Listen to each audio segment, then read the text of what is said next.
Council meeting of May 5th, 2026 to order. Roll call, please. Alderwoman Haas. Here.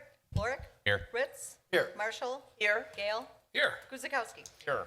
Everybody please rise for the Pledge of Allegiance. Ricky, would you start us off?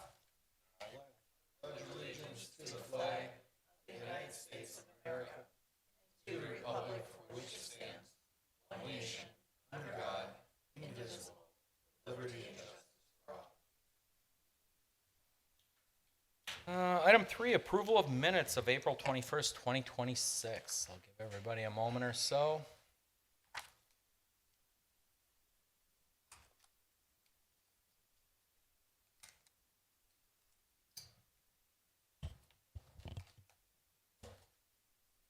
If you're satisfied, there's no discussion, errors, correction, or omissions. Motion, please. Hess moves to approve minutes of 4/21/26. Lorick seconds. Roll call. Alderman Lorick. Aye. Ritz. Aye. Marshall. Aye. Gale. Aye. Guzekowski. Aye. Haas. Aye. And item 4 is recognition. It is actually a mayoral proclamation for National Public Works Week, which will happen May 17th through the 23rd, 2026. Catherine, would you please read that into record? Certainly. National Public Works Week, May 17th through 23rd, 2026, rooted in service, powered by community. Whereas public works professionals focus on infrastructure, facilities, and services that are of vital importance to sustainable and resilient communities and to public health, high quality of life, and well-being of the people of Oak Creek. And whereas these infrastructure, facilities, and services could not be provided without the dedicated efforts of public works professionals who are engineers, managers, and employees at all levels of government and the private sector, who are responsible for rebuilding, improving, and protecting our nation's transportation, water supply, water treatment, and solid waste systems, public buildings, and other structures and facilities essential for our citizens. And whereas it is in the public interest for the citizens, civic leaders, and children in the city of Oak Creek to gain knowledge of and maintain an ongoing interest and understanding of the importance of public works and public works programs in their respective communities. And whereas the year 2026 marks the 66th annual National Public Works Week, sponsored by the American Public Works Association, be it now, therefore be it resolved, I, Mayor Dan Bakevich, Mayor of the City of Oak Creek, do hereby designate the week of May 17th through 23rd, 2026 as National Public Works Week. I urge all citizens to join with representatives of the American Public Works Association and government agencies in activities, events, and ceremonies designed to pay tribute to our public works professionals, engineers, managers, and employees, and to recognize the substantial contributions they make to protecting our national health, safety, and advancing quality of life for all. Dated this 5th day of May, 2026. Thank you, Catherine. Appreciate that. Council, any words on National Public Works? We appreciate Public Works. So thank you all for everything that you guys do. No, well said. And here in Oak Creek, we take pride in it. I mean, we are state recognized ice and snow removal. We are the best in the state there, and we're up for a national award for that. But it's difficult being in Public Works, and I'll tell you, they do about 1,000 things right a day. They do one thing wrong, we hear about it, but we never hear how much they do right. And that's from supporting our events to our protective services, to keeping City Hall in this city the way we want to see it. Our esteemed appreciation goes out to them, and they deserve probably more than a week. But take the week. That's what you're getting this time around, okay? But not off. Just, But just take the week to celebrate. Off. Don't take off. But again, you know, if you look at some communities, not to pick on their public works, we've been very fortunate through planning, engineering, and public works initiating those plans, reduced flooding we've had, and we've had some pretty tough times here over the last few years, and it's a tribute to our staff here at the City of Oak Creek to keep that to a minimum. Thank you not only to Public Works, but to all the staff. No action is needed on that as is a mayoral proclamation, which will move us to new business. And under marketing and public relations, We have an informational on destination development and place-making master plan. It's not a good night for speaking tonight, I don't think. So you're up, Marcia. That is a long, long phrase. So the Destination Development and Placemaking Master Plan, which we affectionately refer to as the DDPMP, was launched about last year this time by the Tourism Commission. They hired Hunden Partners. We have a representative of Hunden Partners here today to give you about a 15-minute overview of the results of that plan. You all were interviewed, as well as we welcomed the input of a variety of other stakeholders. The Tourism Commission funded and owns this plan, and we really wanted to, I'm here on their behalf, to provide you with this informational session to help guide not only their future planning, but yours as well as we enter another strategic planning cycle in the near future. And with that, I would like to introduce Bethany DeRose. She's an Executive Vice President of Consulting for Hunden Partners. She oversees all of their tourism and feasibility projects, and she worked with the whole team that was here on site in Oak Creek and doing surveys remotely to create this report. So with that, Bethany is joining us via Teams. Good evening, everyone. Thank you for having me. Excited to be here with you all virtually and provide an overview of the Destination Development and Placemaking Master Plan. I'm Bethany DeRose, Executive Vice President with the team here at Hunden. As Marcia said, I oversee all of our exciting consulting projects and was a part of this one with our team here. And we wrapped this up for the commission a couple of months back. And so really excited to be able to share some of those key outcomes with you all today. I will take you through this relatively quickly and hopefully have enough time for some questions if there are any. So let me put this up on the screen here and we'll get started. Okay, hopefully everybody can see that full screen. Great. So the master plan goals and objectives, we really wanted to work obviously closely with the city, with Marcia, with Andrew and the team across some critical goals. There were 4 of them that were laid out for us here. Really first, understanding the overall tourism ecosystem. Goal number 2, identifying the assets and product gaps and where our opportunities are. And we'll take you through some of our pillars of place findings here in a minute. Goal number 3, recommend placemaking and tourism product development. So really focusing on where we had opportunities for new development. And then creating an actionable community aligned roadmap. So with that stakeholder engagement with your all's feedback, aligning those goals and objectives of how we would take action to develop that product. We created a stewardship committee at the beginning of this process, so I want to thank everybody for their participation with the committee. We met several times throughout the process and really benefited from that key sounding board of having feedback throughout the process. So this committee was an integral part of the plan's development and the outcomes from that.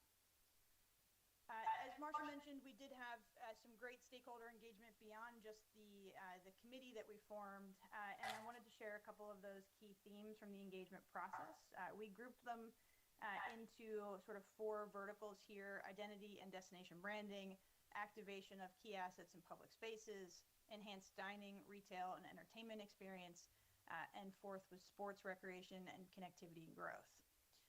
Each of these vertical areas of focus from the stakeholder themes really came from hearing from community members, key stakeholders, members of the sort of tourism ecosystem overall, wanting to see that growth and development that align with the goals.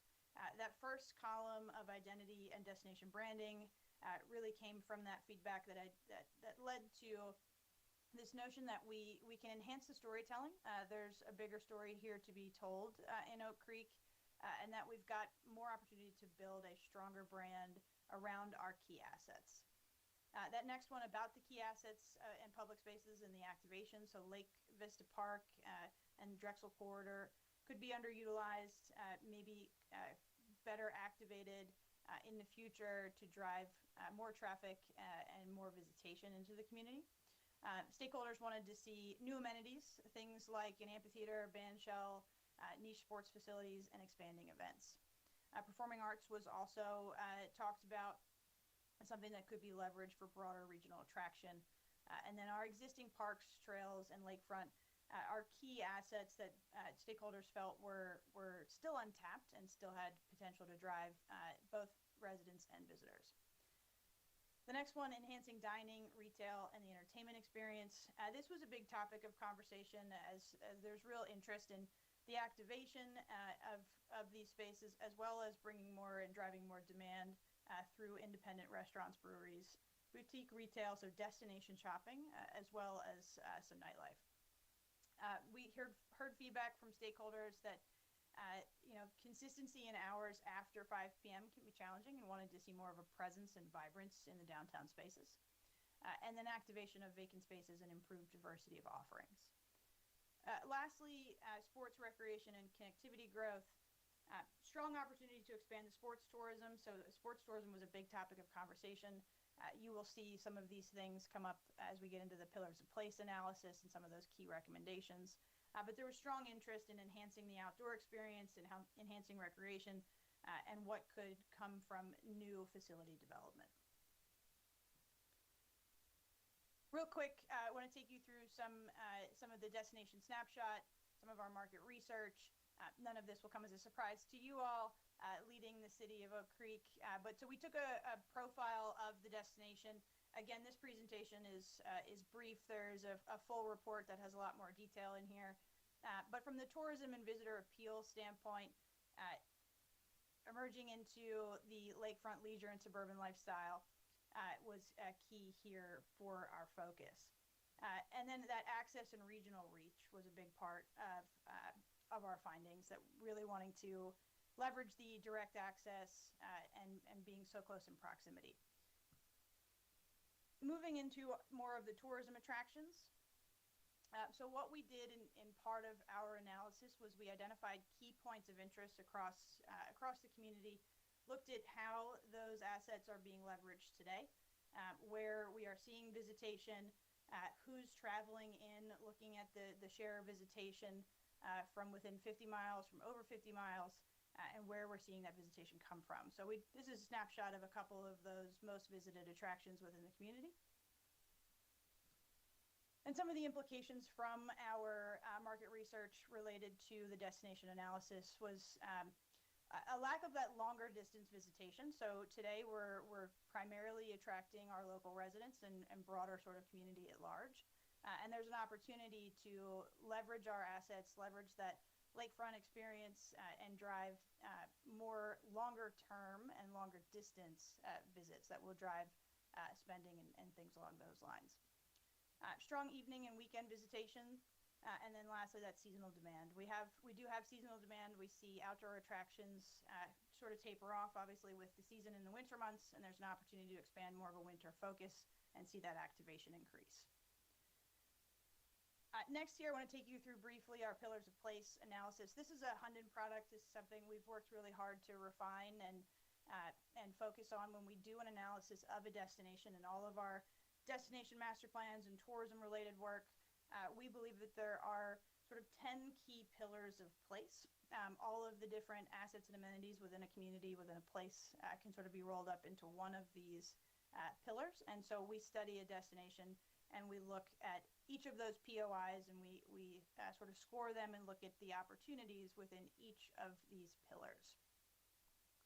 So to synthesize our key findings, this product opportunity matrix shows where within each of those pillars, where we have strong supply, where we've got sort of a moderate level of supply, and where we don't have that critical mass, where maybe we lack supply. And so you can see here we've identified that our greatest opportunities for Oak Creek are here in the sports and outdoor recreation, retail and dining, convention and meeting space, parks and outdoor space. It's not to say that there aren't opportunities in others, but when we looked at what would drive return and where there's opportunity for product development, we really focused in on these areas where we had some level of supply, some level of things to build off of, and would further the positioning of Oak Creek as a destination. which leads us to our opportunities and recommendations. So first, when we look at recommendations for tourism and product development, we're really thinking about how are we going to go back to those 4 goals of enhancing tourism product and also balancing that feedback from key stakeholders and how will it impact community as well as drive that visitation. So we wanted to create recommendations that would really guide the short, medium, and long term. So you see here our first area, establish a signature indoor multipurpose sports and event venue. This is something that was, again, a big focus of our discussion with key stakeholders, with our steering committee, and something that really rose to the surface in terms of our strategic recommendation. The second area, activate the lakefront and outdoor recreation assets as a year-round regional draw. This can be done through an event strategy, looking at more seasonal programming, identifying partners that could activate spaces and be part of production. The third area, fund placemaking projects and initiatives. So the funding is always a big part of these types of projects. Not everything can be funded right out of the gate, so that's why these do look at a more short, medium, and long-term strategy. And so the recommendations for tourism product are structured in a way that, yes, we need to look at these things, but we need to look at them over time. And so not everything will happen immediately, and funding is usually a key component of that. Under this here, we see to answer key questions to continue to make Oak Creek a better place for all. The first 3 assignments should include, but are not limited to, these next 3 steps. So target feasibility and economic impact studies for priority placemaking assets, a multi-purpose indoor complex near the Drexel corridor potentially, focusing on youth tournaments, banquets, conferences, and flexible event formats. The next one, develop Lake Vista Park and programming support for mountain biking and niche sports. So looking closely at using our regional marketing to highlight the lakefront, encouraging that seasonal cold weather outdoor tourism, and invest in programming flexibility at some of our other parks and complexes. And then lastly, develop a multi-year strategic marketing tourism partnership plan. So this will help align the annual events calendar, marketing plan, and all of our digital platforms and ensure that collaboration. We also included in our plan some of the opportunity zones, so looking at how that overall tourism ecosystem can come together. So we've got the sort of ecosystems here on the left, lakefront, Drexel corridor, Creekside Crossing, where we have current advantages within each of those ecosystems, and then some opportunities to follow. So looking at each of those zones and the potential opportunities coming with those things. Where there might be transformational placemaking assets, where there's regional trail connectivity, and how those things can be further integrated. In the Drexel corridor, you see we've highlighted opportunities related to high-end dining, boutique retail, boutique or select service hotel development, flagship or multi-purpose indoor sports that I mentioned earlier. And then at Creekside Crossing, a major development opportunity for more dining and retail, expansion of a conference center, potential site for a hotel concept. So a lot of great opportunities, and using each of these sort of zones as a way to focus in on creating those nodes of critical mass for tourism-related product.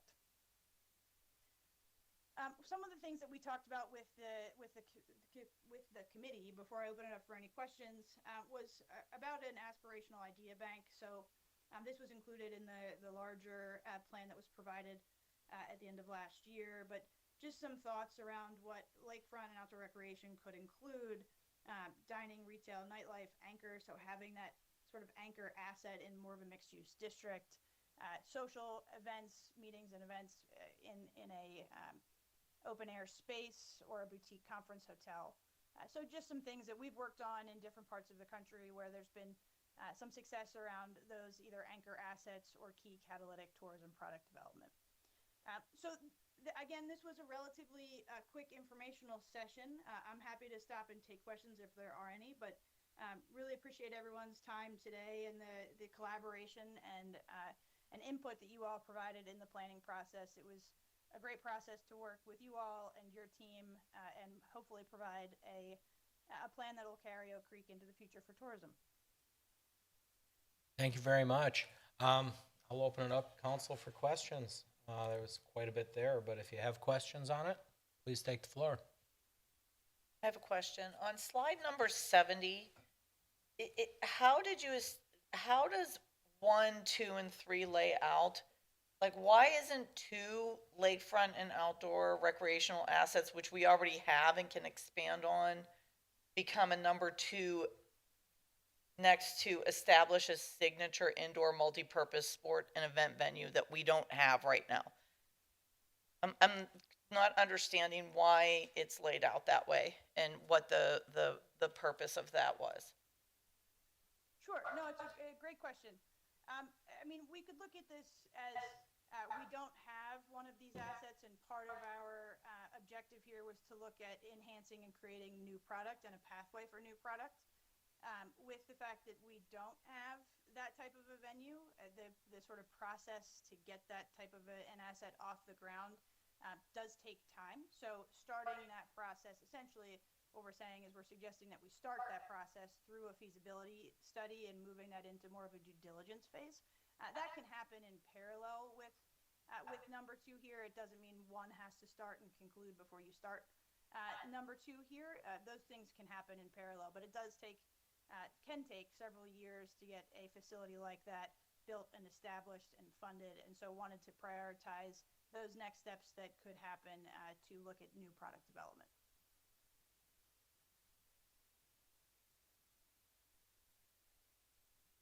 Jim, anything?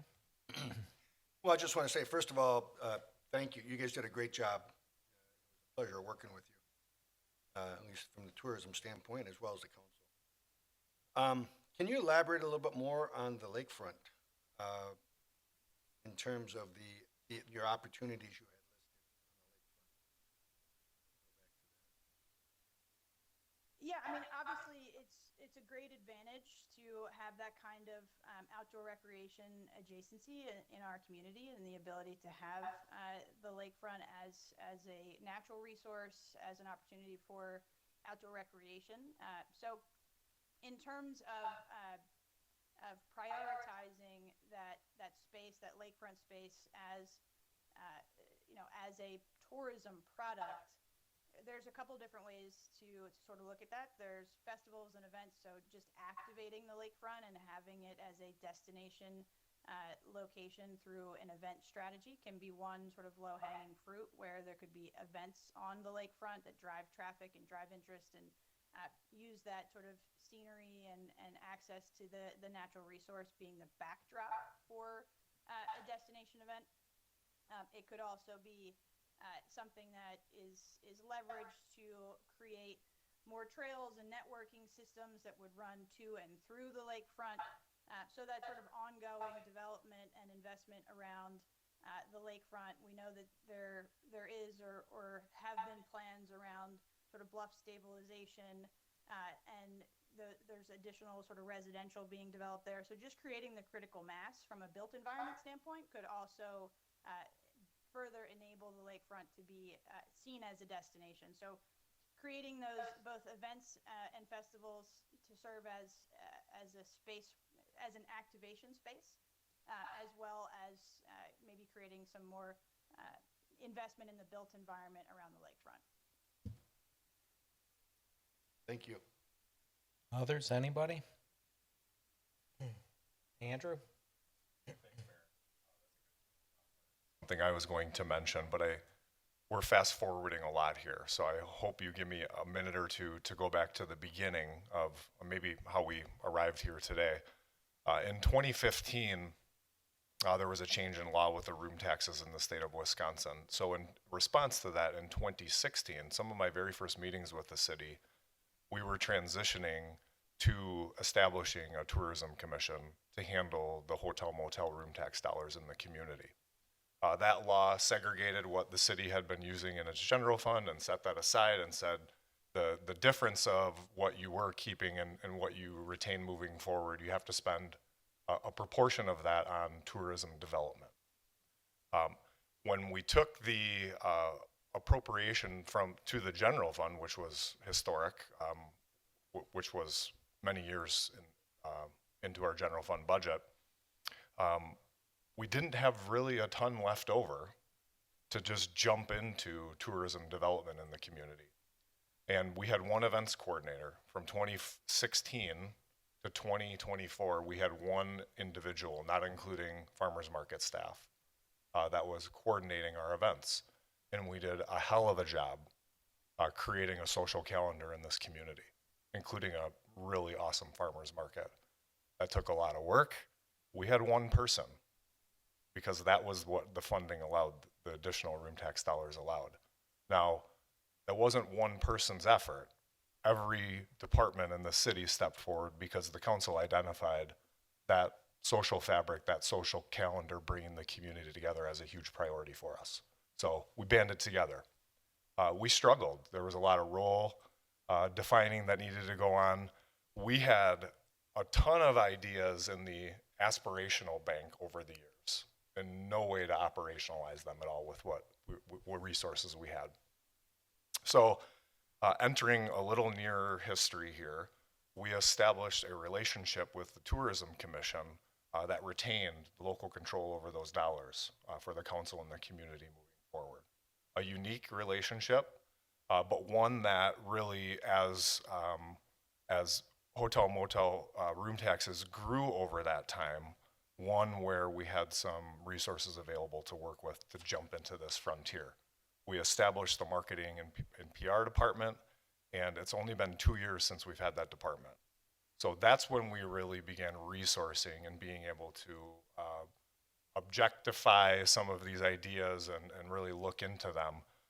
And really, as we're getting into that tourism product development, the Hunden plan came into play, and we went through this process. As you saw, it's equal parts. What are we working with? What do we have? What are our assets in place today? Some medium and short-term goals that we can implement, and then some of those aspirational ideas in the idea bank. For my part through this, knowing how busy we are as a community, how busy we are as an organization going through this Hunden process, we wanted to make sure that the economic development goals that you have, the park plans that you have out there, and most importantly, that our strategic action plan are all congruent here. And let me give you an example of that. So for the lakefront, this community council, the staff spent probably a year or two creating an awesome master plan for Lake Vista Park. It's adopted. We made some decisions that wouldn't be a heavily commercial area. We wanted it to be very natural, very public. If this Hunden plan came and said, we need to have the destination of all destination for boats in America on our lakefront in Oak Creek, that really wouldn't be congruent with a lot of plans that we've laid foundations for and have a really great start on, right? There's numerous of those examples that we wanted to make sure were, congruent with all the other priorities you had, just to control the volume of activity and work here. There's a lot of good ideas. But lastly, the big reason, ending here with the why, we had this debate with our management team.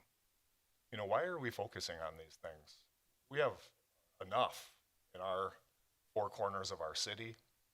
And a counterpoint to that was, we're probably derelict if we don't use our position in the tourism assets that we do have, an airport, a lake, an interstate, sandwiched between two metro areas, really unique economic development opportunities.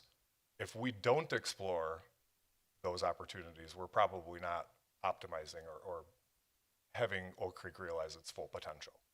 Because when we can attract those outside dollars into the community, that attracts more commercial businesses, not only for our residents to enjoy on a daily basis or use on a daily basis, it also keeps the costs of services we provide to our residential community lower over time. So if there's a why to all of this, it's not just to have more to do and have fun things and flashy things in the city. It's really a third prong of our economic development strategy here. And we're just scratching the surface with this plan. So we have a long way to go, as you see. Oh, very well said, Andrew. And just to add on to that, Oak Creek's evolved. We started out a farm community. We evolved into a leader of industrial buildings down here, and this site alone was one of them. It was a major automotive plant here. And as we've transitioned, we're going more to service and hospitality. And I think that's very, very visionary for the city to look forward that way. Just a little bit on this report. I think it's excellent. It's a fluid document. It can be changed. But people always ask me, why is Oak Creek so successful? And my first answer is always the people that work here. Without a doubt, you're the secret sauce, everything that happens. Secondly, is the council's commitment to sticking to a strategic plan and not changing gears every couple of years or whatever the flavor of the day is. We stick to that plan. This is a strategic plan for the marketing department, what Oak Creek can be. And it's the beginning of it. If we stick to that, there's no telling where we may end up as a major sports complex hoster, bicycling on the lakefront. It's wide open, but we needed that plan because up here between us and from departments, we were just running events, trying to see what's stuck and where we fit and what our niche was going to be. Without a plan, wasn't working. So I'm excited about it. Excited to see what the future brings with it. But now we have a roadmap. Very good. Yes. Great. Thank you. Good comments, Mayor. I appreciate that. And, for those involved in this process, this report is very robust. You should be very proud of the product you guys produced. I'm wondering, Andrew, too, and you can maybe, and I know this emanated out of the Tourism Commission. You guys contracted for it, you paid for it, and it's your baby. I'm wondering how we effectuate actually action coming from this. It's a document we have now. I mean, Jim can attest to some of the things that CDA used to do, and then sat on a shelf. So I want to, is the, Andrew, and whoever else can answer, do we expect the Stewardship Committee to be active in moving forward? Is there an oversight board? Is the Tourism Commission charged with developing and envisioning and activating proposals? And who's, how are we going to ensure that there's ongoing visioning in terms of what evolves and develops over time? To make sure we're kind of moving with time and things like that. There are several things off of this plan in the tourism development or destination development realm that we're doing that wouldn't be in this plan. It's not a goal or a tangible project to get out there and do that thing. But there are things going on, and I'll have Marcia speak to those. But the stewardship of this will be the staff, the marketing and PR department. We've established, we have that relationship with the Tourism Commission to serve the Tourism Commission and their strategic goals. But if you look at these, it's inescapable that the city and the Tourism Commission are going to be walking hand in hand with some of these, especially the Aspirational Idea Bank. No one entity, it'll take other partners other than those. Whatever this community identifies what that big idea or that big development might be, or not, or we're not going forward with something in that regard. I think the Tourism Commission will be the agents with the staff, more of the policy guidance on moving these things To forward. that end, Ken, we had talked about in tourism having maybe not the steering committee as a whole, but sub-steering committees, one to work on each segment.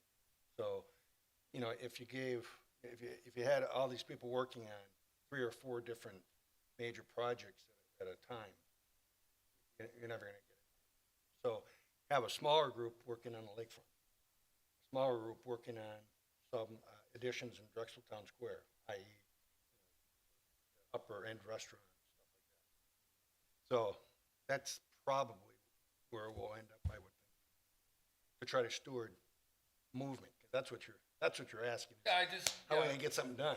action. Right. I just do want you to touch on those other items we talked about, Marcia, because there is a lot of infrastructure being developed in this vein as well to prepare us for this. So if you could touch on those items. Yeah, and remind me if I forget anything. Okay. So this, I think to your point, Ken, a huge a huge presentation like this, a huge study like this can be somewhat overwhelming, and where do we turn next?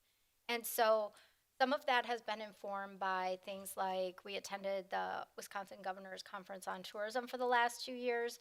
And through that, and then also with our involvement with the Clock Tower Classic, we've really met some great people in the biking community. And we've been able to find out, they've done some mapping out in the city of Oak Creek between existing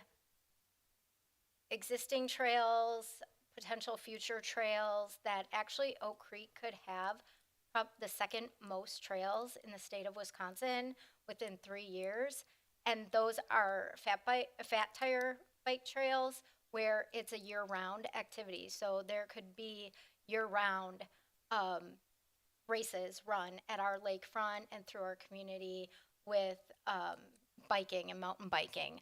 Other things we invited in, because things have come up in tourism regarding esports and that type of arena.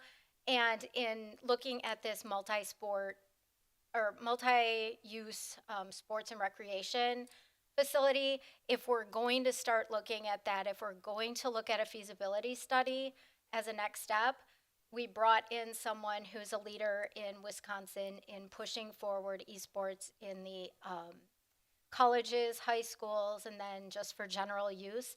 And we had him come in and speak to the Tourism Commission as well as the mountain biking people and kind of give a lay of the land. You know, how do you make money with it? How many people come in for different events that are already happening in Wisconsin or that he's seen happen around the country? And then what types of changes do you need to consider for a facility if you're going to host esports, because you just can't bring in a bunch of computers and set them up and some screens and it works, because there's infrastructure that needs to be considered. So part of what we're doing is trying to dig into little pieces of this, where from our conversations with tourism to date, we've seen that there's some interest or things that rated more highly through the tourism plan or destination development and placemaking master plan. We are looking at those and sourcing experts, trying to bring them in to inform tourism in areas where we may not understand, because it's not, you know, all these subcultures are a lot of what contributes to tourism. And I knew nothing about mountain biking before I met these people. I don't know anything about esports except for a couple of things my son plays. Like, I know about other things. And so trying to bring in experts so that we are all talking from the same point. So that is some of how we're trying to move it forward now. And then looking at, like what Jim said, dividing off into subgroups. Do we decide to pursue a feasibility study? What, along with all the work that Matt and everyone is doing down at the lakefront, how do we capitalize on the next steps of that after that infrastructure, all that is done there? What are the next steps there? And that's a little bit down the road too. So how do we partner with our coworkers internally to see what might be next? So that's kind of, I think that's what we talked about. Well, I mean, you've been on board, less than 2 years. Yeah. The team, that means, has been on board Yeah. less than that Oh, together. Do you want me to talk So about the team? you've talked a little bit Okay. to me about the innkeepers meetings that you're having. The subject matter experts come in, but more to the point, Ken, I think aligning those plans. We've had, we want to have some unique dining and some unique retail. Those have been economic development targets for, I think, probably you started Drexel Town Square, and if not before. So that's just reiterating some of the other things in other areas of the city that we're already trying to strategize around. What's south of IKEA? What we do there, we can pull back into this plan and say, is this an appropriate thing? And are there multiple goals, are there multiple goals accomplished with that master plan that comes in, whatever the project may be? So. Very good. And I want to thank another Tourism Commission member, Jared Bell, is here. Thank you, Jared, for coming to support us. Wonderful. But no, it could lead to many things, and as Marcia said, you don't know where you're starting, so we have to look at these things, and they can grow small and organically. I'm just going to bring this up. We have a local resident who's really into disc golf, and he decided to do a night market last year. And he came and he set up a tent, and just through talking to marketing and myself and others in the city, he stepped forward. We're now going to have a disc golf tournament going on, which I seen him this weekend at Farmers Market, and he says he has almost 30 people signed up from outside the area. So whether that results in overnight stays, I don't know, but it's a start. So we'll see what becomes of Oak Creek. It's exciting. And those are hotel stays, and that's, again, one of those subcultures. And the team that we've built, I mean, Alex relates to people really well. He's our tourism and event coordinator. He relates to people really well, builds these relationships, asks the questions. I know the mayor had asked about the disc golf that we had, and so I had Alex dig into that, and sure enough, they were open to it. We're excited about it, and so we're going to be having people come from North Carolina, Florida, coming up to Oak Creek for the first level of professional level disc golf tournament. We hold 3 of those, and then we get to the highest level where you attract even more people from outside the state. One of the other things that I seem to be missing here, if we're working on things that we already have we explored cricket? I mean, they're fighting over our cricket field, so Yeah. I didn't see that in here. That was in the presentation. It was in the, Yeah. okay, so, okay. It was mentioned, and then Lisa, the Tourism Commission last year, and then it will be brought to the next Tourism Commission as well. There's a group that is sponsoring a tournament, a 2-day tournament, and the Tourism Commission sponsored them last year, and they're requesting sponsorship again. And then there's a women's group and. Yeah, it is a so- women's tournament. It's a fundraiser, and then that they quantify in there the number of overnight stays that they're looking for. They're bringing in from Madison, Chicago, and Northern Indiana. Very good. Anyone else with questions or discussion? We're good, Chris? Good, thank you. Okay. Want to thank you. I think it's a great start, and can't say it enough. I'm excited to see where we wind up. So, great. Okay, we will move on to item 6.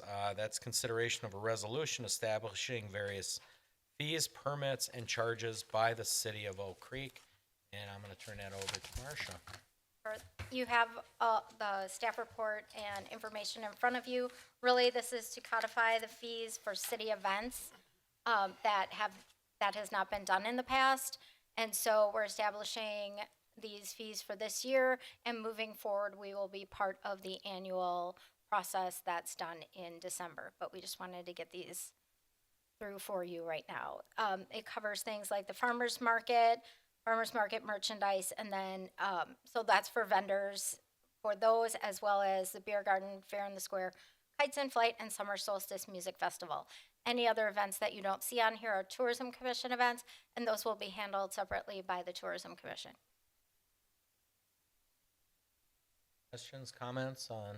Marcia, these are all in Please. line with what we're currently doing Yes, business at? yeah, and they've been consistent for the last year or two. And this lines up with the market study of what people are doing in the area. Yes, absolutely. Very good. It's nice to see structure to it. Yes. Okay, if there's no further questions, motion on 6. Ritz motions to adopt resolution number 12685-0526, establishing various fees, permits, and charges charged by the city of Oak Creek. Mark seconds. Roll call? Alderman Ritz, Aye. Marshall, Aye. Gale, Aye. Guzekowski. Aye. Haas. Aye. Lorik. Aye. And item 7 is Public Works and Utility, and it's consideration of a motion to award the underground facilities rehabilitation project to the lowest responsible bidder, CD Smith, a lump sum of $49,565, and a soil hauling unit price of $35 per ton. Ryan? 45 million. Oh, 49 million. did I read that wrong? Sorry. That would have been a deal, wouldn't it? It's a big number. So, Holy smokes. good evening, Mayor and Council. Brian Johnston, Director of Utilities. I have a short little presentation here just to give you you know, some visuals of what the project is and what we're doing down there. So we call this the Underground Facilities Rehabilitation Project, which is a mouthful, so we shorten that up to UFR. It's easier for us. Just project background here. So utility serves about 70,000 people to Oak Creek, Franklin, and the north half of Caledonia. So the need for this project is addressing the DNR deficiencies that we have with the underground chlorine contact tank and clear wells that are underground. Been that way for 50 years, never been an issue. For DNR standards, because the water, the finished water could be in contact with groundwater, that's their concern. So the whole goal of this is to get all the stored water that we have from out of the ground, get it up above the ground. Now, because that piping, it all runs gravity through the plant, means we have to get an intermediate pump station to get that water out from 30 feet below the ground, up and into a new tank above ground. So that's where we're headed with this. We had a number of iterations early on with this that we went through, and Jamie Behrens from Jacobs is here, and she's a project manager on the project, and she has been through more iterations she probably wants to admit with the project. So we have kind of an exhibit here of where we're going to put this new facility, and we're wedging it in between our existing chlorine contact tank to the west and our backwash recovery basin on the east side. Big reason for this is all the piping that has the finished water in it has to be double walled. So that gets very expensive to do a pipe inside of a pipe for a long distance. So if we can shorten all that piping up, we can decrease the cost for this. So keep the building as close as we can to the existing building, and it'll help everybody out. Kind of an overview of the building itself. Again, it's on the north side of the building. You can't see the existing chlorine contact tank. It's on the west side of the building, buried underground, and the existing facility is there to the south. The building itself is going to be a brick structure. It'll be very similar to the existing facility that we have now. And then the tank that's on the north side, that's a 700,000 gallon water tank that's there for the chlorine contact tank. That'll be a concrete structure, and it'll have a cementitious surface on it, similar to the Orchard Reservoir. Colors will match and complement the existing building and brick that we have. As we venture inside, there's going to be a walkway that connects the existing building to the new building that's on the right side of your page there. As you walk through there, you're going to get to the intermediate pump station building. So there are going to be 4 pumps for the intermediate pumps, and that'll take the water, the filtered effluent water that comes into a tank, and it'll pump that water up, and that'll run it through our new UVs to treat the water, and that'll push it into the tank. Next, we have the backwash pumps that take that treated water, flush out the filters we have in the filter gallery. And then we have the 4 pumps for the high lift pumps that takes that treated water from the chlorine contact tank, and that pushes out into the distribution system to everybody else. So there's 2 stories that are underground in this building. So we call this the intermediate floor. This is the 2nd floor going down. This is where all the piping is. So basically it's coming from the existing building, runs to the north through the facility.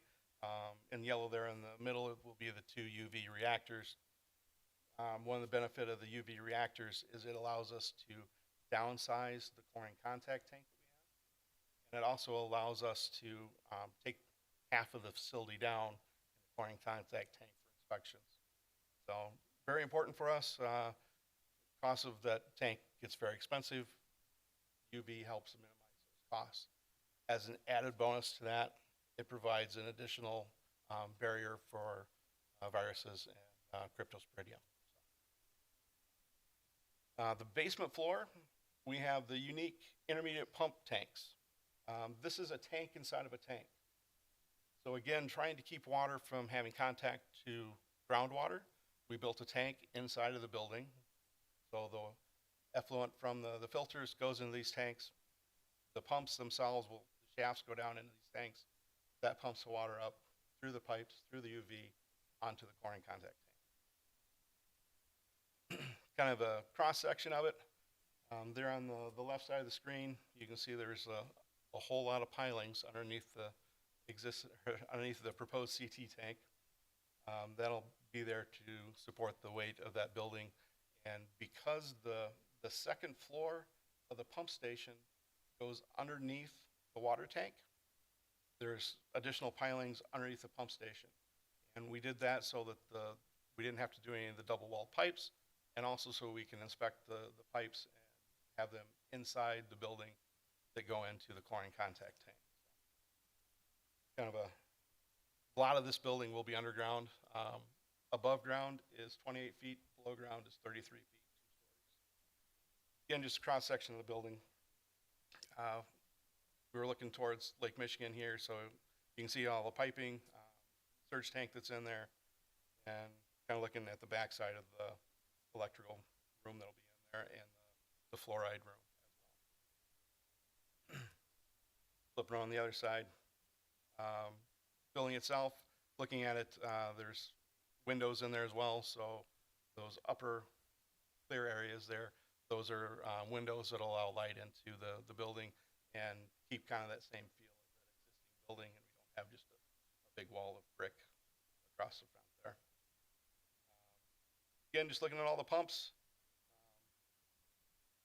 running through there. This is the chlorine contact tank.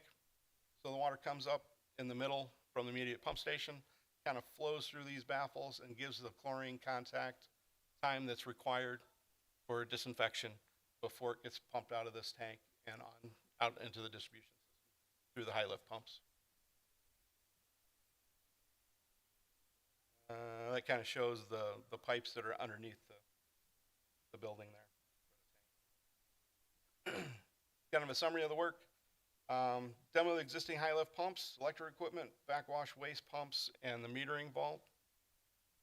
We'll have to do shoring against the existing chlorine contact tank because we'll have that shoring wall 5 feet off that tank, keep that protected throughout construction. Excavating down over 30 feet next to the building so we can get the piping in, get the basement floor in, and start building up from there for the pump station, UV disinfection units, fluoride chemical storage, feed equipment, electrical room.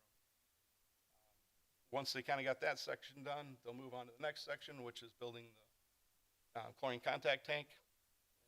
And that'll be just massive amounts of concrete and rebar to build that tank. You're looking at 4 foot thick walls roughly to build that tank.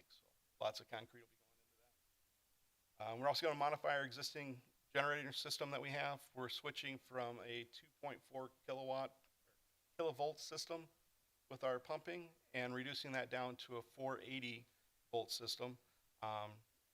More economical for us and easier to find pieces and parts, but the advantage, we have an existing generator and we're able to take that apart and rebuild it, downgrade it to a 480 volt system so we don't have to replace the entire generator. So very fortunate with that. Get our yard piping in, running from the existing building to the new building, and finish up the site work as well with our stormwater ponds and landscaping. There's also soil contamination that we have to take care of on this site. A lot of PAHs, tar-like material, potentially some foundry sand that we have to deal with. This is going to be capped similar to what we've done along the lakefront as well. So we'll take that material, we'll lay that down on the north half of the property here. That'll get capped off with clean fill, and then we will landscape that area.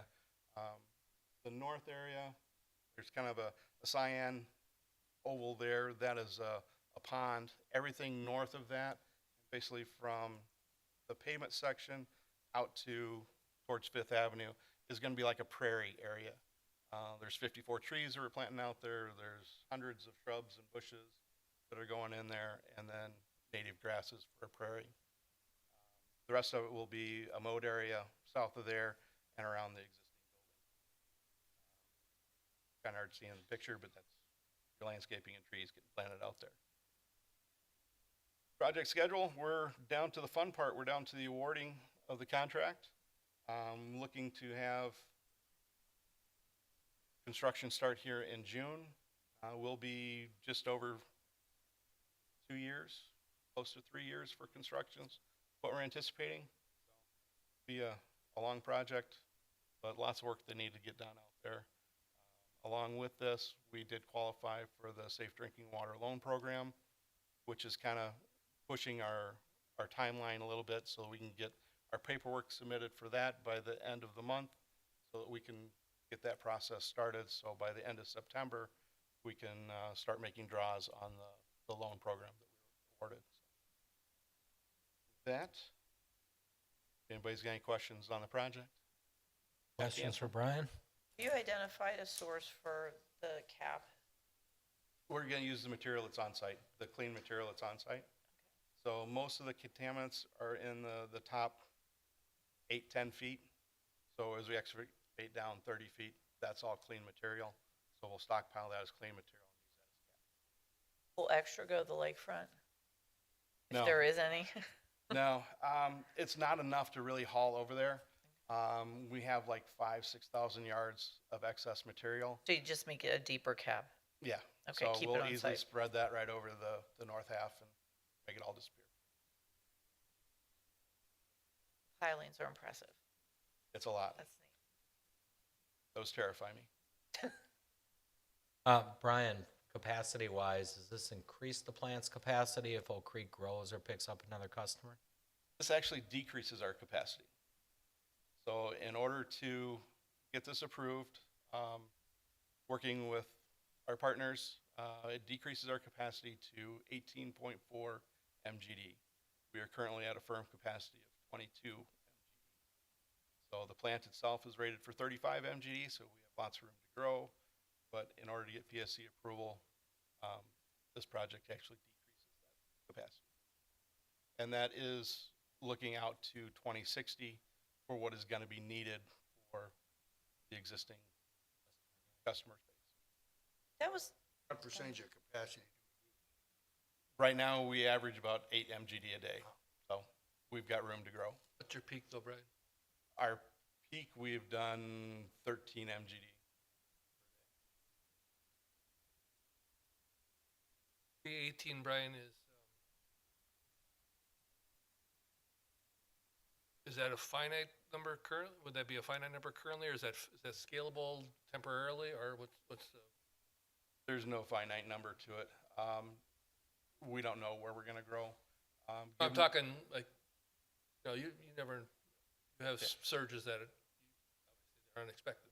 They happen. Yes. So the 18 at end of construction, what does that leave you? Any flexibility in that number, or at some point in the future, is there a scalable project you're going to have to add to this? We'd have to do some sort of scalable project in the future. And So- I know, you said the plant is currently rated at 35 or something. Mhm. So where's the capacity decreased? You can only treat so much a day, or where are you losing your rated capacity? With our pumps. So right now, the pumps are just over 6 MGD pumps. So that rating capacity is based on those pumps. And we have 4, one is considered backup, so you're looking at the 3 pumps that gives you your 18 MGD. So it'd be a process of changing the pumps and doing some extra work in the facility to make this work, if we needed to expand it. I know I've been involved and, you've been around a long time on this, and 17 years I've been looking at the water utility operations, stuff like that, so it's good to see this come into fruition. We've been thinking about this for a long time. And the visuals are good, because I haven't seen anything actually visually, what this was gonna look like. So it's impressive. It does trouble me that I wanna make sure that we've designed, obviously scalability is gonna be an issue. But from what I've seen in the past is the unforeseen troubleshooting and remediation you gotta do when something breaks 3 stories down. It's gonna be interesting to deal with. So are we designing access points to this building to get at, or is there built-in cranes, or how are you thinking about dealing with that kind of stuff that breaks unexpectedly? Yes, Because there's- this thing can't come offline. I mean, Yeah. generally speaking. Yeah. So you have to be able to get at stuff that it can't sit there for 2 months or. Absolutely. And it's very similar to the facility we have now. We have access down 3 stories. The entire length of the intermediate pump station, there's a crane system up there, and there's access points that can drop down 3 stories to get down to the basement and pull things out if we need to. A lot of the work is going to be the pumps, so crane will be used for those pumps as well to be able to pull those out and get them out of the building and fix those. The surge tank is probably one of the more questionable things. The building itself has a access that we're building into the side of the second floor where that surge tank is. And that's gonna be basically a big hole that's inside of the building. Contractor will be able to use that, to get the surge tank in the building, to get all the piping in the building, and then that's gonna be closed off and sealed up. And then in future, if we need to get in there to do something, we will have that as an access point as well. You guys have been looking at this. Yes. So in redundancies right now, is there, I know you said there's 4 pumps, and you only need 3 to run. Other redundancies built in the system as well? Yeah, so like the UV reactors, those are both 18 MGD reactors, so one can go down, you use the other one. So everything is redundant throughout the entire system. Technologies we're employing here, Jacob's designed to proven at other utilities, I imagine they're using these around the Yes. state. Yeah, the Oshkosh facility, Jacob just designed that one, that was just bid out, is very similar to this as well.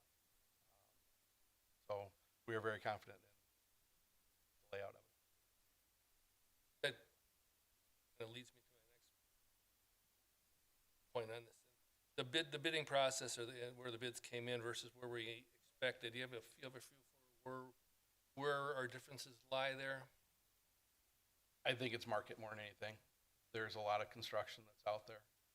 CD Smith, who was the low bid on this, is currently working on the Port Washington water treatment plant. They just awarded the Oshkosh treatment plant, and now this one, on top of all the other large data centers and construction that's out there.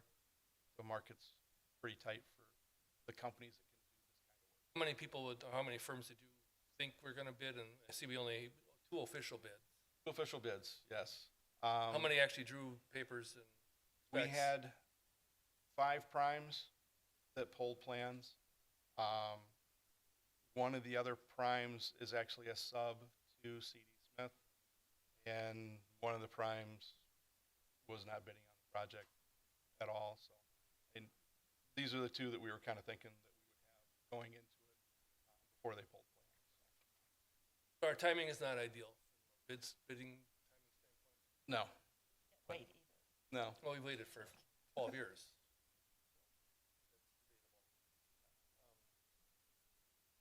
And Brian, the 50, you got 49,565 for your bid amount. 57,165 and change accounts for what? That is the total cost of the project, so that includes design, construction engineering, and contingency in there as well. So that's Okay, that doesn't include interest on safe drinking water loan or not? no, it does not. What about the $35 per ton of soil hauling? That number is in there in case we have to haul off any of the contaminated material. And that would be hauling it to a designated site per ton to get it off site. We're not expecting to do that, but the number was part of the bid in case it came up. And what are the provisions on the timing of the safe drinking water loan? What is their program parameters in terms of how soon we have to access that money? We don't have to access it right away. We have time before we can access it. But the big thing is hitting their marks.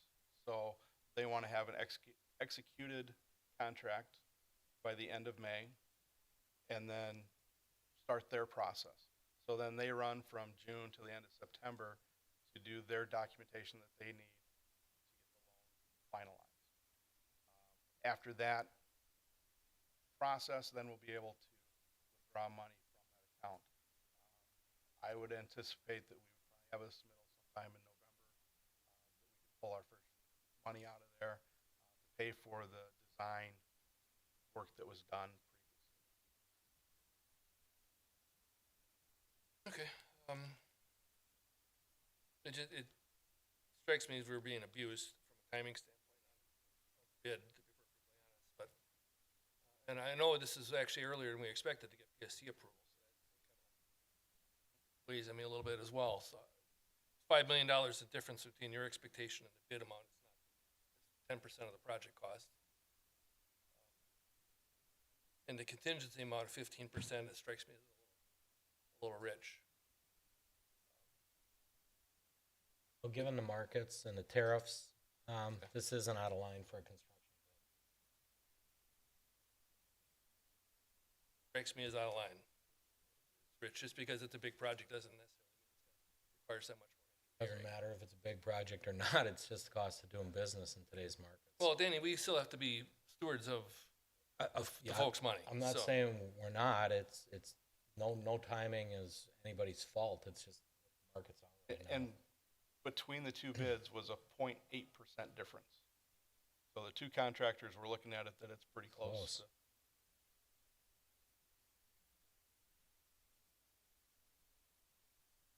Brian, push-up cost, you got quite a bit of square footage of rooftop. Was any solar stuff ever considered? Not on top of the building, no. We have looked at it, but never seriously. Payback wasn't Not yet. there. Okay. Excellent.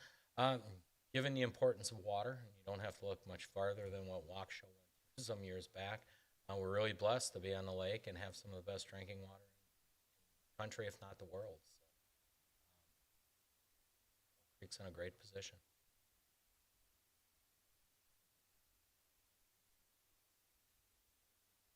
Okay. Any more questions on 7? Okay, seeing none, motion. Marshall will move to award the underground facilities rehabilitation project to the lowest responsible bidder, CD Smith Construction Incorporated, in the lump sum amount of $49,565,000 and a soil hauling unit price of $35 per ton. Oracle second. Roll call. Alderwoman Marshall. Aye. Gale. Oh, Guzekowski. Aye. Haas. Aye. Lorick. Aye. Ritz. Aye. Okay, item 8 is engineering. It's consideration of a resolution providing a 10-year limited term conservation easement to MMSD for portions of the property located at 1321 East Drexel Avenue. Matt? Thank you, Mayor. Matt Sullivan, Assistant City Administrator and City Engineer. Before you is that resolution for that 10-year limited term conservation easement. Actually, items 8 and 9 are going to be very, very similar, both under the same program, which was the Green Infrastructure Program through MMSD.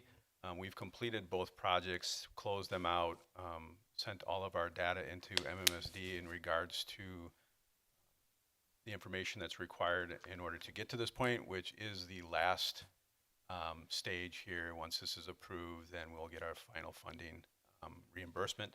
And those reimbursement totals are in there. We're estimating a reimbursement amount of $990,000 approximately for Abendschein. Originally, we had 967, but obviously the bids came in a little bit better. Project worked through their differences, and this is what we've estimated out based on actual quantities put into the ground. I'd be happy to answer any of those questions that you have. Basically, what it does is we just can't change the surface. We've got to maintain it. That's what the conservation easement is for 10 years. Questions for Matt? Okay, seeing none, motion? sorry, Danny. Oh, Are we on 8 or? On 8. 8. Yes. Okay, sorry. I'm good on 8. Okay. If there's no other further questions, motion, please. Hess moves to adopt resolution number 12679-050526, providing a 10-year limited term conservation easement to MMSD for portions of the property located at 1321 East Drexel. Lork seconds. Roll call. Alderman Gale. Aye. Guzekowski. Aye. Haas. Aye. Lorick. Aye. Ritz. Aye. Marshall. Aye. And item 9 is consideration of a resolution providing a 10-year limited conservation easement to MMSD for portions of the property at 301 West Ryan Road. Once again, Matt. Thank you, Mayor. So this is very similar to the last item we talked about, but this is for phase 1 of the police department pavement rehabilitation that we did. This was actually permeable asphalt. This once again gives us that easement over it for us to maintain it, control it for those 10 years to basically keep that pavement in place and get its benefit out of it. I'd be happy to answer any questions. I think Alderman Gale, you. I'm good, Matt. Okay. Okay. Any other questions? I guess one other point, Dan. Yes. Or Mayor, I'm sorry. That's all right. Phase 2 will actually be coming forward later this year. So we'll be seeing another one last easement in regards to finishing phase 2 of the police department where we finished the back end. So we'll be seeing another reimbursement amount later this year. Okay. There's no further questions. Motion. 9. Bill moves to approve resolution 12680-050526, providing a 10-year limited term conservation easement to MMSD for portions of the property located at 301 West Ryan Road. Marshall, second. Roll call. Alderman Guzekowski. Aye. Haas. Aye. Lorick. Aye. Ritz. Aye. Marshall. Aye. Gale. Aye. And item 10 is consideration of a resolution approving the construction inspection service contract between the city of Oak Creek and HNTB Corporation, citywide. Matt? Thank you, Mayor. Before you is that resolution for approving our construction inspection services. So if you recall, the last time we had a contract of this nature was back in 2023.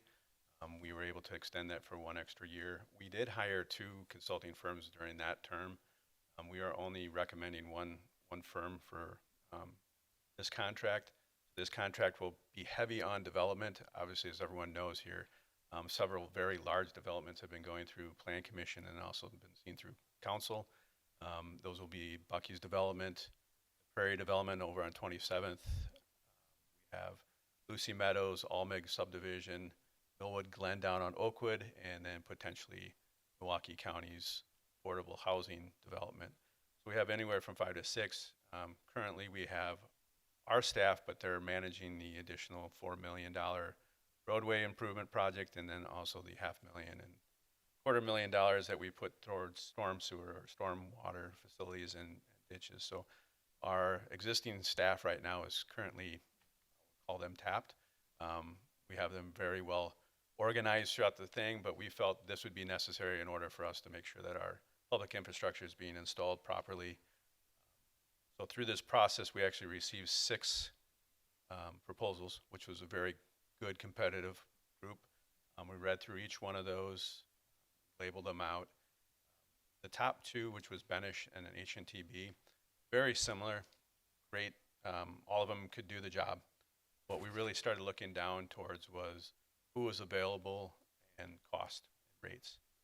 When you come down to it, actually HNTB, which has been historically known to be a little higher in costs, I know that they've done some revamping and retooling of their fees, but their fees ended up being pretty reasonable, reasonable being $100, but that being one of the lower ones, but it also included direct expenses, which included mileage, equipment, and other supplies into that hourly rate. There was not another firm that had that. So in our responsibility, not only to the taxpayers, but also to our developers, because every hour that's charged to the developer, we want to make sure that we're conscious on their end also. So we're recommending HNTB just for that reason.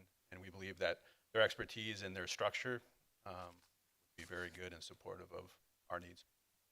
I'd be happy to answer any questions. Questions for Matt? Oh, just appreciate you having the, their bid package document in there. It's helpful for background. Okay. There's no further discussion. Motion on 10. Marshall will move to adopt resolution number 12681-050526, approving the construction inspection services contract between the City of Oak Creek and HNTB Corporation. Guzekowski, second. Roll call. Alderwoman Hess. Aye. Lorick. Aye. Fritz. Aye. Marshall. Aye. Gale. Aye. Guzekowski. Aye. And item 11 is approving an energy saving performance contract between the City of Oak Creek and Upper 90 Energy LLC. Matt? Thank you, Mayor.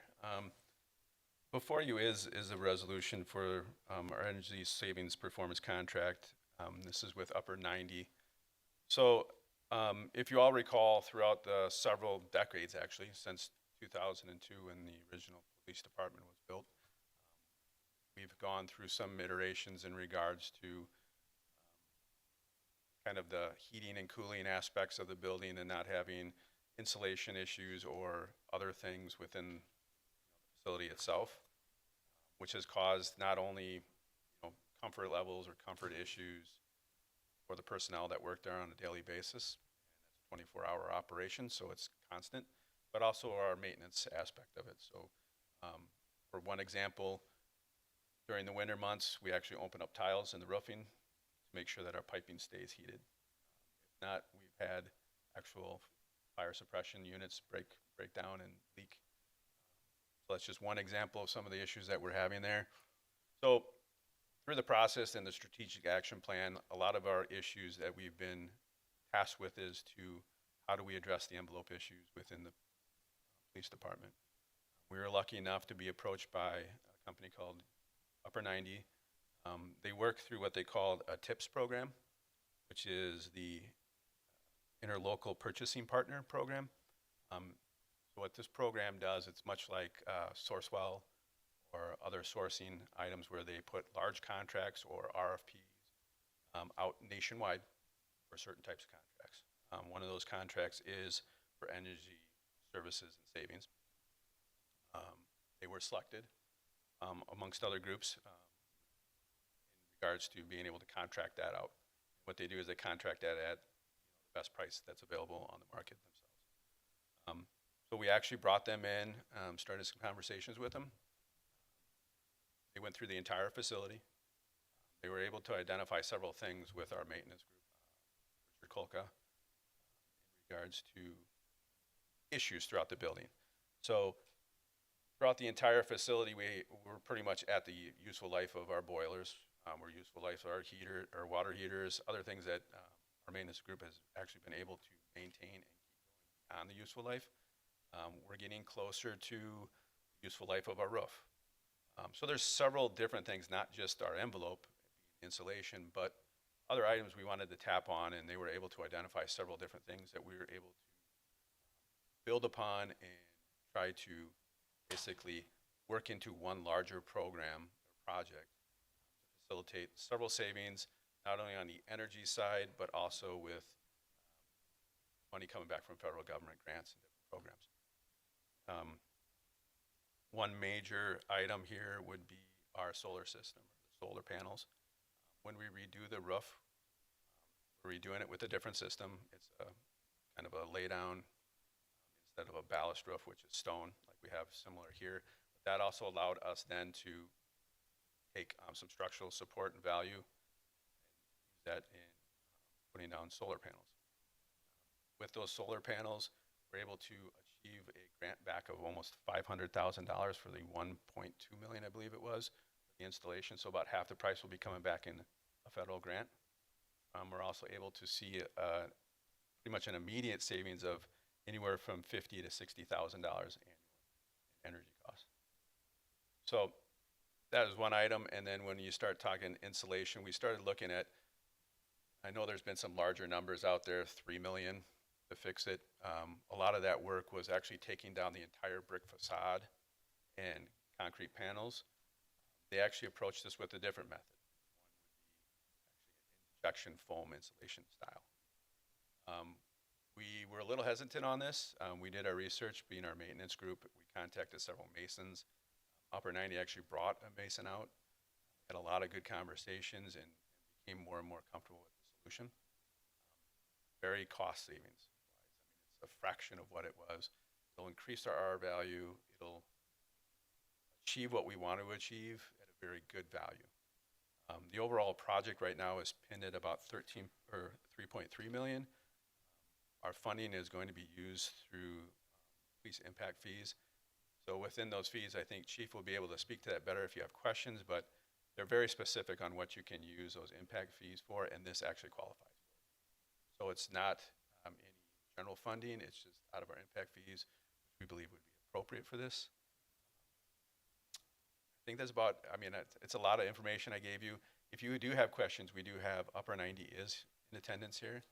We do have a presentation or portions of if we need to bring it up for questions, but there's a lot to it. So we'd be open to answer any of your questions when you have them, and Chief is here along with Upper 90 to help us out here. Thanks, Matt. Any questions? It's one added thing for the benefit of the taxpayers maybe listening in at home or later. The impact fees are non-general fund dollars. The impact fees are collected through from developers for various developments around the city. So I think it's an important note that our building, our police department, probably our only one, I don't think you guys are planning a second headquarters, right? Is end of life. We've been able to accumulate these developer impact fees to put a next generation on this building for our taxpayers. So I think that's a great opportunity here in all of this as well. Any other questions? And not a question, Dan, just some, Yeah. this came in front of Board of Public Works last month. Very robust discussion, very thorough presentation from the guys in the back of the room. They asked a lot of questions. Matt's group has done some great due diligence to make sure we're getting what we need done to the building, getting our money's worth. So I think it's actually, I'm very confident with the project. I'm very happy with what they've got planned. Nothing more? Motion, please. Bill move to approve resolution 12682-050526, approving the energy savings performance contract between City of Oak Creek and Upper 90 Energy LLC for the cost not to exceed $3,309,900. Marshall, second. Roll call. Alderman Lorik. Aye. Ritz. Aye. Marshall. Aye. Gale. Aye. Guzekowski. Aye. Haas. And item 12 is consideration of a resolution approving the local county agreement between the City of Oak Creek and Milwaukee County for cost sharing of Milwaukee County's South 13th Street reconstruction project from West Oakwood Road to West Putes Road. Thank you, Mayor. Before you is the resolution for the local county agreement with, between the City of Oak Creek and Milwaukee County. This is for the reconstruction that is planned later in 2028, I believe, for South 13th Street from West Oakwood Road up to Pewitz Road. This is a large stretch that obviously is going to kind of capitalize and kind of pretty much finish out 13th Street in this decade. So one of the components with this whole in the background is they are using their local dollars, their dollars, county's dollars. They're not getting any funding through the state or other programs. So generally speaking, when we have done larger highway programs through or projects with county through the city here, they've had what they called surface transportation project funding. That was 80% paid by the state and 20% by the county, where we generally would never have any funding needed for sidewalks or other items that are associated with municipal. With this project being all county money, they're requesting that we pay 100% of all items that are associated with sidewalk. So when this project initially started, which was almost 2 years ago, the original estimate was $600,000 for sidewalks down both sides. As they went through their process a little bit more, it bumped up to 1.8 million. We asked them at that point, let's reconsider and let's try to just at least facilitate one side of sidewalk to try to make some of those connections. The new cost is at 1.2 million. So you can see it's kind of jumping all over. Our comfort level out of engineering at this point is a little, we're not 100% comfortable with the estimate. The process that's been going on. I bring this forward just at this point to engage you in conversation in regards to the project itself, the sidewalk itself, our feelings, I guess, towards it. if the option for us not to move forward, in the future, we have more control on building the sidewalk ourselves, even though it's in county right away, that would give us the option to control how things work. So within this agreement right now, we'll pay for curb and gutter if it's needed. We'll pay for storm sewer. We would pay for right of way. Anything that they deem is caused by the improvements of sidewalk, they're going to put it into this agreement and have us pay for it. Now, it might not be 1.2 million, it might be 1.4. This doesn't bind you to the amount, it binds you to the items. And that's one other thing that I want to give some caution towards. Granted, this is probably a little conservative, I think, on some of their numbers and some of the impact, but we need to be cautious in those thoughts. I have spoken with Max Gagan, our Chief Finance Director. He said there's ways of doing it, you know, whether you borrow for it in the future or we take it out of our 4 million and we save a little bit here and there. There is options, but I guess I think that's why I want to have more of that conversation with you now and try to make sure that we are making the right decision and that we're comfortable moving forward. So I'd be happy to answer questions and have a little more conversation with the group as a whole. So if we opted out of this, they would continue the paving project, they just wouldn't do anything to the sidewalks? That is correct.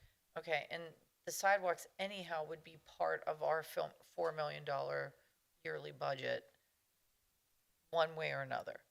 So, yeah, we'd have to find that funding mechanism. Now, that could be portions of it. We can set aside, you know, a couple prior to it, so it would take away from the ability for us to do, you know, some other portions if The sidewalks were part of that. we were estimating around 250 is what we were kind of pulling out of that for sidewalks themselves. What we wanted to do with that program was get on top of our roads a little bit more while still improving our existing infrastructure. And once we got to the point of our existing infrastructure taken care of, then we were going to start filling gaps. Now that might, you know, we're able to infuse some money here into our sidewalk program and increase it, and we're making bigger gains this year than we have in the past. So in 2 years, it might, you know, we might be caught up. I can't predict that. That this contract would put us at really whatever the county decided. As they were going through their design process. And to one other note, if at 80% we say we're done, we don't want this, we would be charged for all the design up to that point and the redesign to take the sidewalk out and redo everything. So our decision now is going to force, no matter where we go, we decide to do it, and then later we decide, no, that's not right, we don't want the sidewalk, we're gonna have to pay for the redesign. So whatever decision we make now, it's either we're paying for the sidewalk,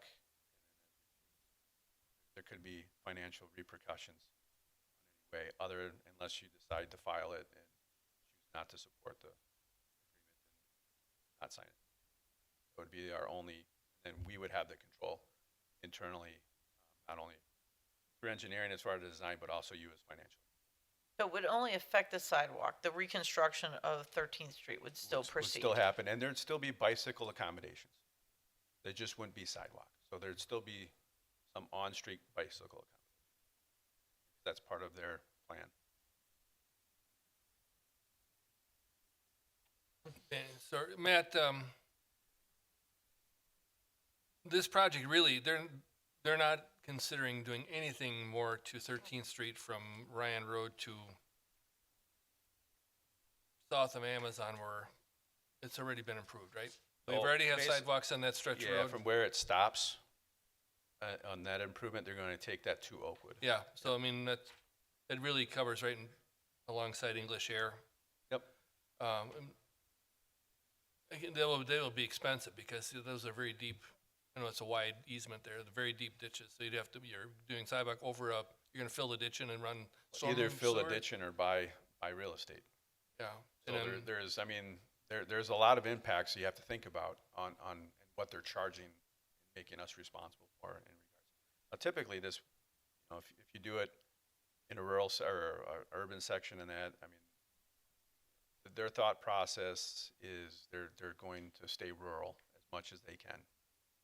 They don't want to put in curb and gutter and storm sewer. Yeah, so I it's- know, but I know, I'm an advocate of connectivity too, and you have a major road in the city that is not friendly to people. And then that's That's why a conflict somewhat. that's where we're struggling, is that we like the connectivity too. I mean, we would basically have connectivity from College down 13th to Ryan Road over to Howell and all the way up. I mean, we would have a lot of connectivity as far as pedestrians, and our focus here was trying to keep it on the east side of 13th, capturing most, if not all, of the residents, or the majority of them, and then at intersections having crossings to try to connect, allow those safe crossings. So when we were thought process, that's still a 1.2 million plus. And it also favored into what was already done down in front of Amazon, with most of the work being on the easterly side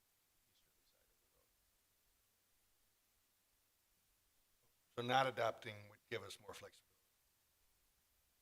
It would allow us to be in charge of what, our future and outcome would be, yes. Where our- Likelihood of that happening though is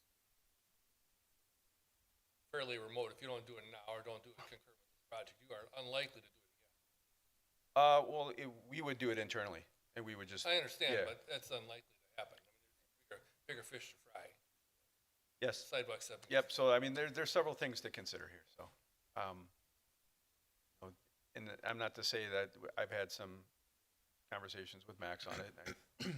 He didn't feel one way or the other, but he did understand my reservation in regards to put down, you start at 600,000 for two sides, and then you're at 1.8, and now you're down to 1.2 on one side, without really knowing what all of the costs are. I mean, they're only probably at like a 40%. I think us having control would be much. And I think this is something that we could speak more towards. If you choose to not support this, in the budget time, is it something that we put in our 5-year plan? So it's there to do stuff like this, that connectivity part. And, we don't have to work the whole length. Maybe we only do section by section. We kind of work our way down. We've done that before. Yeah. What is the plan for their road pattern for south of Orion Road?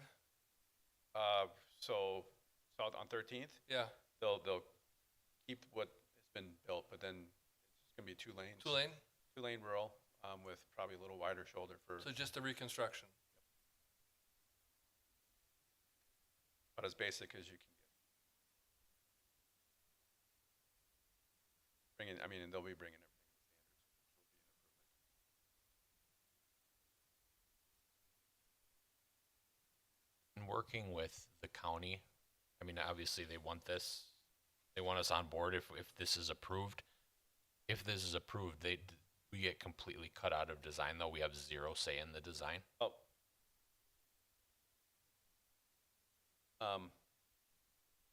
We'll have a place at the table, whether those thoughts, opinions are considered. That'll be up to them. This is their roadway. And is there typically any cost saving doing it concurrently with them, or is it going to cost more in 3 years if we do it our own and have to tear all that area up again?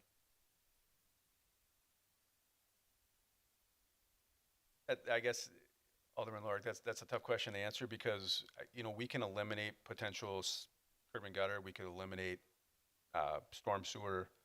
I believe our designers that we have on staff here are very creative in that sense. I'd probably feel more comfortable with, our design engineers having that control. I trust them in their judgment. That's not to say, in quantities, it's always cheaper. But you never can predict the market in 3 years or 5. But I understood what you were saying. Is I think we have more control. I think we can eliminate some of these items that are in here right now. But once again, cost for sidewalk and excavation can be cheaper on a larger project. they can redesign the road with accommodations for bicycling. I And then- believe that's already been accounted for, so it's just a little wider exterior lanes or. And then or later shoulders. down the road, the city could do sidewalks without curb and gutter potentially. Potentially in some areas, yes. Okay.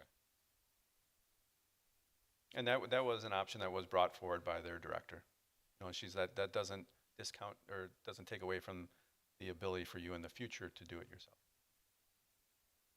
So, Is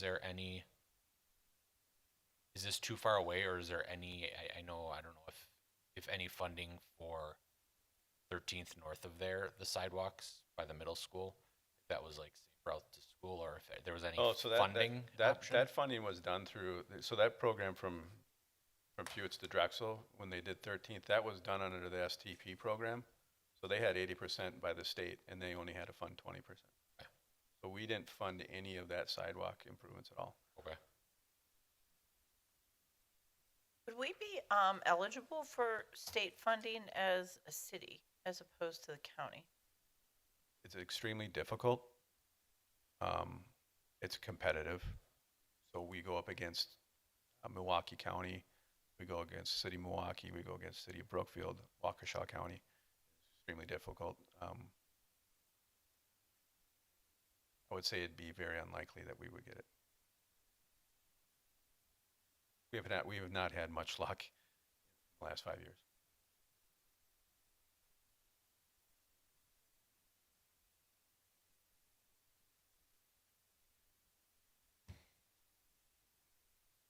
I think we're better off filing this one away.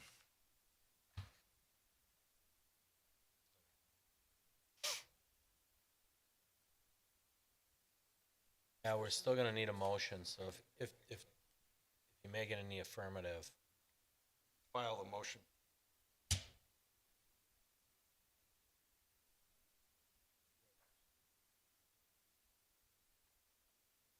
Okay.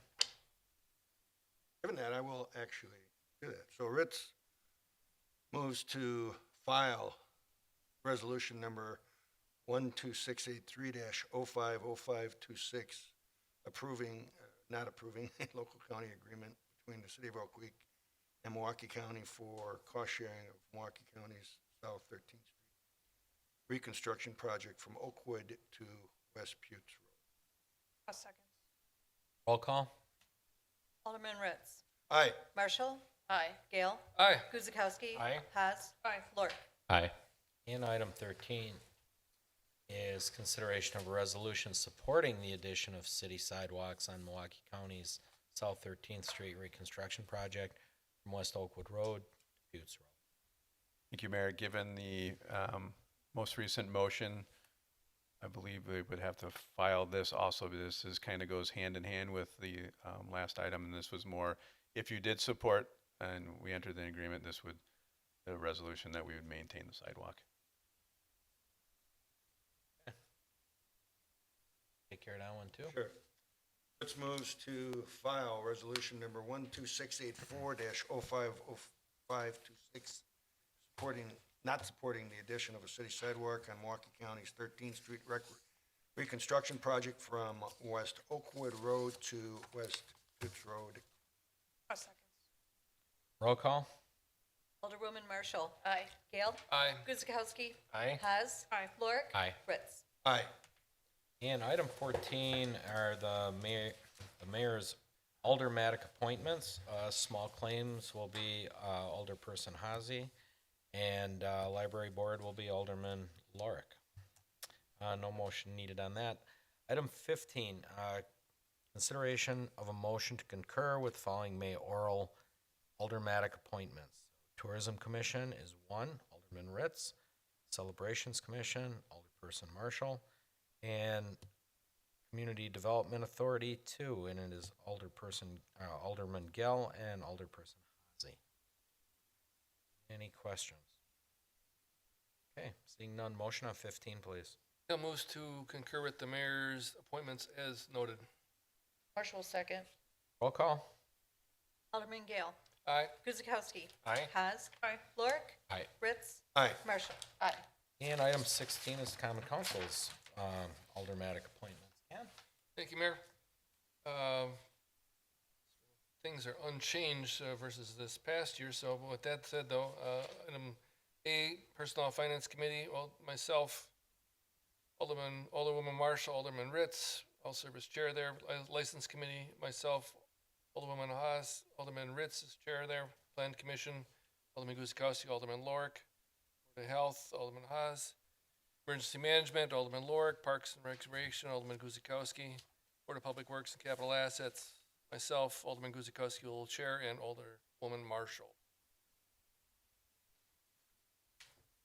Okay, thank you very much. License Committee, I will turn that over to, Tammy probably got a, I don't know if you need a motion on that. no? Nope. Item 17, consideration of a motion for the various license. I'm going to turn that over to Alderman Ritz. Thank you, Mayor. Included in your packet is the listing of various licensing requests. Please review and let me know if you have any questions.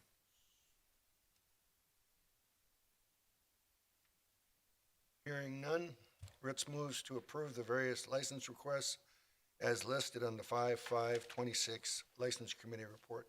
A second. Roll call. Alderman Guzekowski. Aye. Haas. Aye. Lorik. Aye. Ritz. Aye. Marshall. Aye. Gale. Aye.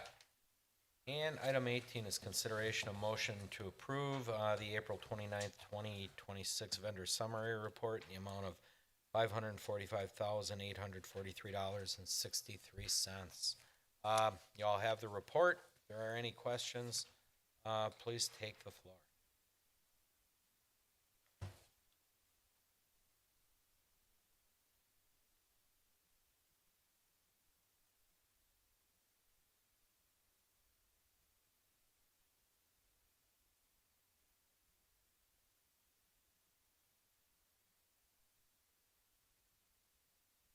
There's no discussions or questions. Motion.